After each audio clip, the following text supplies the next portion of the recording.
자, 그럼 이제 마지막입니다. 그래서 그러면 왜 임대소득을 신고해야 되는지 현실적인 이유에 대해서 마지막으로 정리를 한번 해보겠습니다.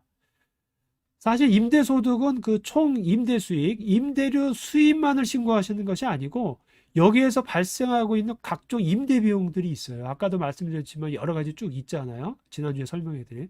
그렇기 때문에 실제로 임대소득을 신고한다고 해서 그렇게 많은 금액은 신고 대상이 아닐 수가 있어요. 왜냐하면 이러한 비용을 공제하고 난 넷인컴, 넷 렌탈 인컴에 대해서만 신고를 하기 때문에 사실 그렇게 신고할 금액이 크지 않을 수가 있어요. 그런데 이거를 괜히 신고를 안 했다가 나중에 세무조사나 이런 것에 걸려가지고 신고를 하게 되면 오히려 뭐 호미로 막을 거 가래로 막는다고 뭐 그럴 수가 있기 때문에 반드시 이거는 신고 대상이거든요. 임대를 놨다면은. 그러니까 그걸 잘 감안을 해서 신고를 하셔야 되고요.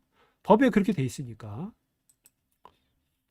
그다음에 이제 경우에 따라서 뭐 그 어떤 경기가 안 좋을 수 있잖아요. 그런 경우에는 이제 렌탈이 안 나가면은 또 그 손실이 날 수도 있을 수 있어요. 그런 경우에는 이제 그런 경우에는 그 손실에 대해서 다른 소득과 이제 상계를 하면은 다른 소득에서 발생한 세금을 줄일 수가 있으니까 이런 걸 할 수 있죠. 그러니까 어떤 데는 이제 이익이 났을 때는 신고를 안 하고 손실이 났을 때는 신고하고 뭐 이랬다 저랬다 이렇게 하면 일관성이 없으면 당연히 이럴 때는 CRA에 타겟이 되는 거죠.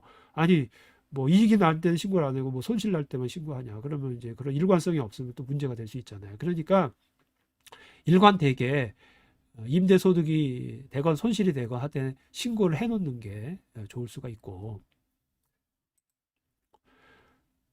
그 다음에 이제 뭐 다 그런 건 아니지만 진짜 뭐 운이 없어서 CRA로부터 세무감사를 받을 수가 있단 말이에요. 그러면은 이제 문제가 뭐가 되냐면은 세무감사를 받아서 적발이 되면은 이거는 세금 신고를 그동안 안 해왔다는 얘기거든요. 이 본인이 관리를 잘 안 해가지고. 그렇게 되면 뭐가 문제냐면은 일단 그 세무자료 뭐 아무것도 뭐 제출 안 했다 하더라도 CR에서 알거든요. 그 시기에 그 지역에서 발생하는 평균적인 그 임대료 수입을 알 거란 말이에요. 그러면은 그 소득이 이제 누락된 걸로 해서 그 임대료 수익을 다 수익으로 잡을 수가 있어요. 어. 그러면 수익은 다 잡고 비용은 내가 청구한 게 없잖아요. 뭐 비용 자료 뭐 제대로 관리를 했겠어요. 임대소득 신고를 안 했으면. 그러면 비용 자료는 다 어디로 갔는지 뭐 없어졌다.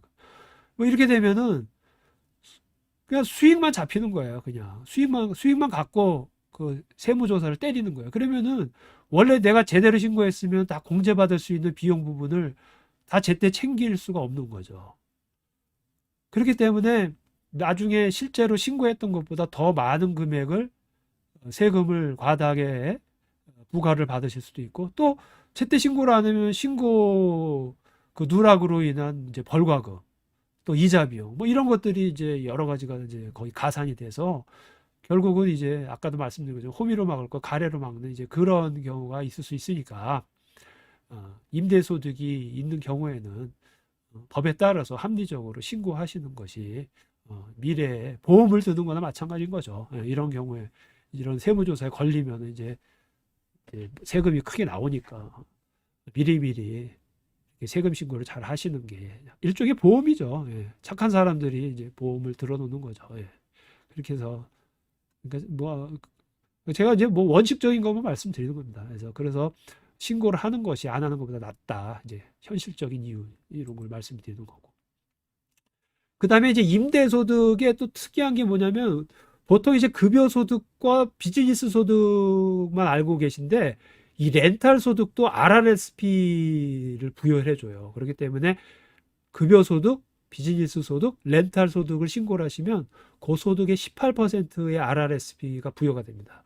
RRSP가 부여된다는 것은 사실 나중에 그 절세 목적으로 활용을 할 수 있고 그 RRSP에 투자된 것들에 대한 수익은 RRSP를 나중에 은퇴 시점에서 찾을 때까지는 해당 모든 이익에 대해서 과세가 안 되고 이연이 되잖아요. 그거는 이제 뭐 제가 뭐 RRSP 항목에 대해서 올려놓은 이제 동영상을 참고하시면 되는데, 이제 뭐 RRSP는 뭐 그런 여러 가지 이제 장점이 있죠.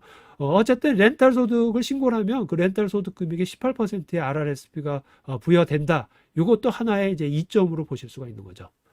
그래서 임대소득을 신고하는 현실적인 이유에 대해서 쭉 다시 한번 정리를 해드렸습니다.